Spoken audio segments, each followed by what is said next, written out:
Banco de dados é o conjunto de técnicas e tecnologias usadas para armazenar, organizar, proteger e disponibilizar dados de forma confiável para sistemas e análises.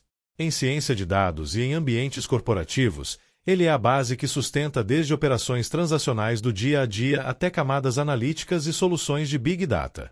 Para trabalhar bem com esse tema, é importante entender modelagem, o paradigma relacional, regras de integridade, linguagem SQL e também as alternativas modernas como NoSQL, bancos em memória e data lakes.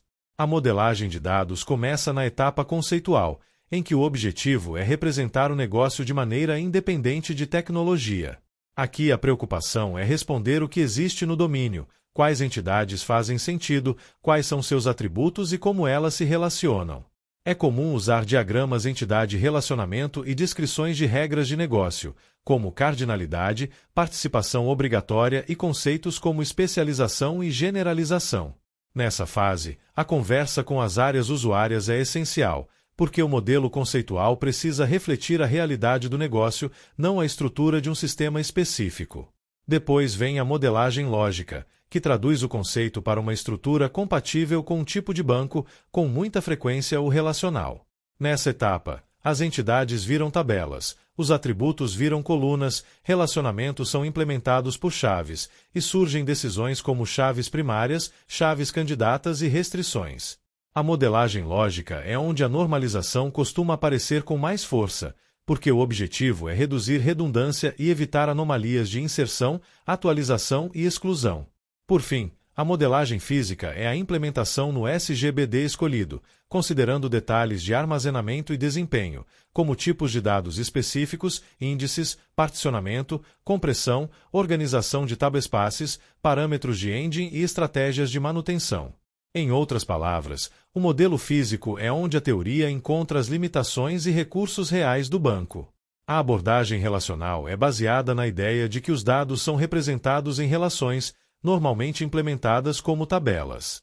Cada tabela possui tuplas, que são as linhas, e atributos, que são as colunas.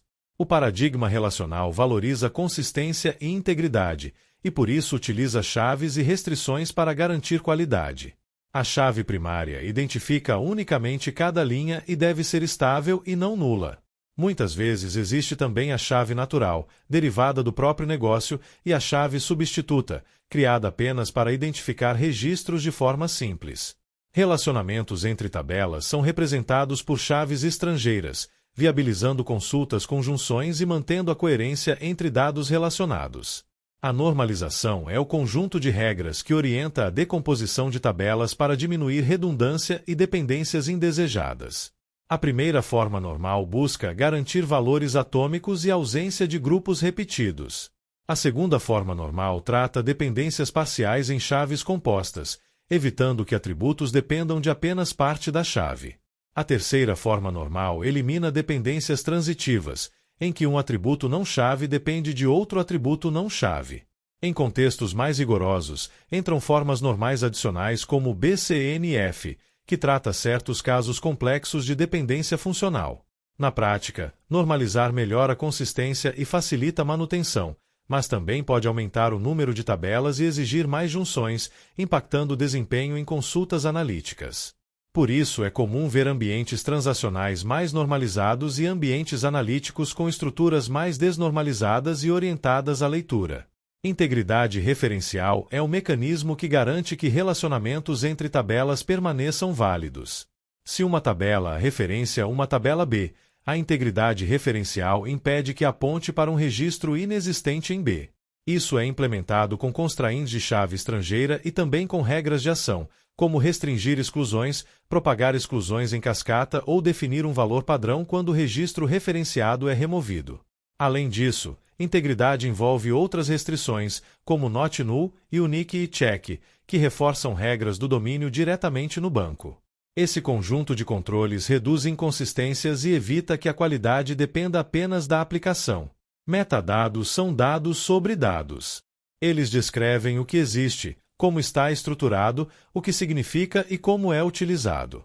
Metadados técnicos incluem nomes de tabelas e colunas, tipos, constraints, índices, linhagem e dependências entre objetos. Metadados de negócio explicam o significado de um campo, a regra de cálculo, a unidade, a granularidade e o responsável.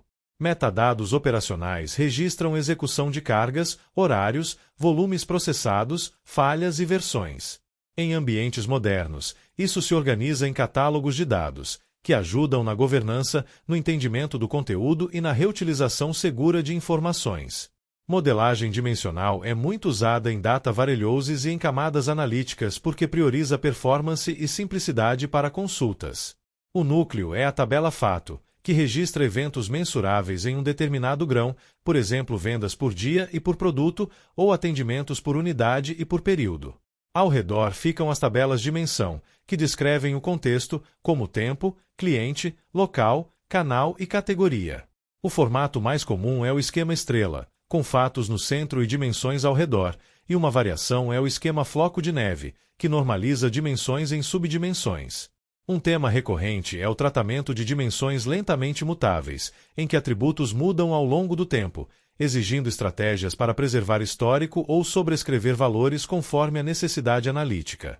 A modelagem dimensional facilita agregações e relatórios, mas precisa ser bem planejada para manter consistência de métricas e definições. A linguagem SQL é o padrão para consultar e manipular dados em bancos relacionais. Ela permite selecionar colunas, filtrar linhas, ordenar resultados e agrupar informações. Junções são essenciais para combinar tabelas relacionadas, com padrões como inner join, left join e outras variações. Agregações com group by e funções como soma, contagem e média são básicas para análises, e funções de janela ampliam o poder analítico ao permitir cálculos como ranking, acumulados e médias móveis sem perder detalhamento. Subconsultas, common table expressions e views ajudam a organizar consultas complexas, melhorando legibilidade e manutenção. Dentro do SQL, a linguagem de definição de dados, conhecida como DDL, é usada para criar e alterar a estrutura do banco. Com DDL você cria tabelas, índices, views, schemas e outros objetos, além de modificar colunas, constraints e relacionamentos. É também onde se definem chaves primárias, chaves estrangeiras e regras de integridade.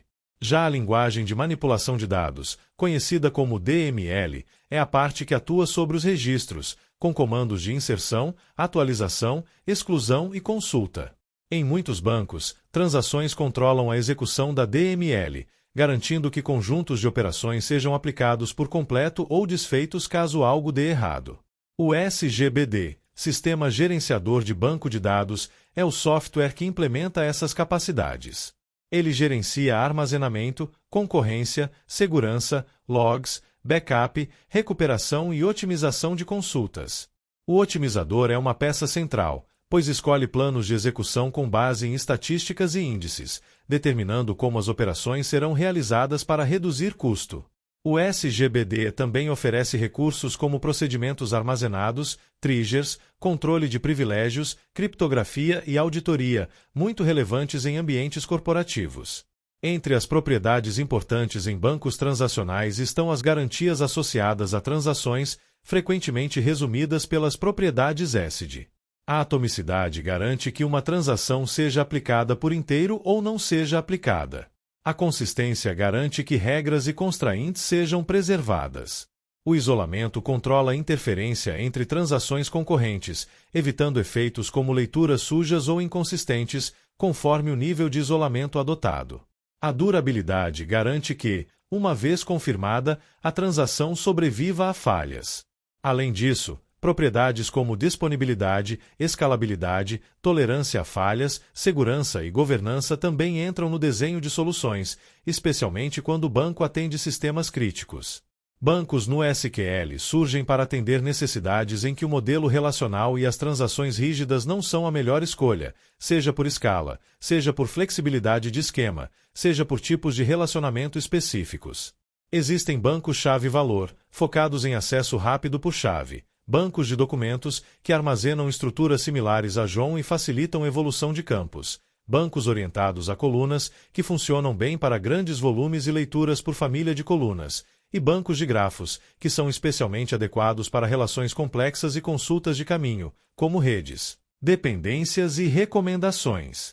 Em NoSQL, é comum discutir consistência, disponibilidade e tolerância a particionamento, porque sistemas distribuídos frequentemente fazem escolhas diferentes de equilíbrio entre essas propriedades. Bancos de dados em memória são projetados para manter dados primariamente na RAM, reduzindo latência e aumentando throughput. Eles são úteis para cache, sessões, filas, rankings, séries temporais rápidas e cenários que exigem resposta quase imediata. Alguns são usados como estruturas de apoio a aplicações, enquanto outros são bancos analíticos em memória voltados a consultas complexas com alto desempenho. Mesmo trabalhando em memória, muitos oferecem persistência por logs e snapshots para recuperar o estado em caso de falha. Data lakes e soluções para Big Data entram quando a organização precisa armazenar grandes volumes de dados variados, estruturados e não estruturados, com baixo custo e alta escalabilidade. Em um data lake, os dados são guardados frequentemente em armazenamento de objetos ou sistemas distribuídos, mantendo o material em formato bruto ou semibruto e depois transformados conforme o uso. Isso contrasta com o data varilhoso e tradicional, em que os dados costumam chegar já modelados e padronizados para consumo. Em Big Data, além do armazenamento, é crucial ter mecanismos de processamento distribuído para ETL e análise, camadas de catálogo e governança para achar e confiar nos dados, e formatos de arquivo e tabelas que suportem particionamento, compressão e evolução de esquema. Uma arquitetura bem desenhada combina essas peças para entregar desempenho, custo controlado, rastreabilidade e consistência, desde o dado bruto até as camadas analíticas e os produtos de dados consumidos por sistemas e por equipes de ciência de dados.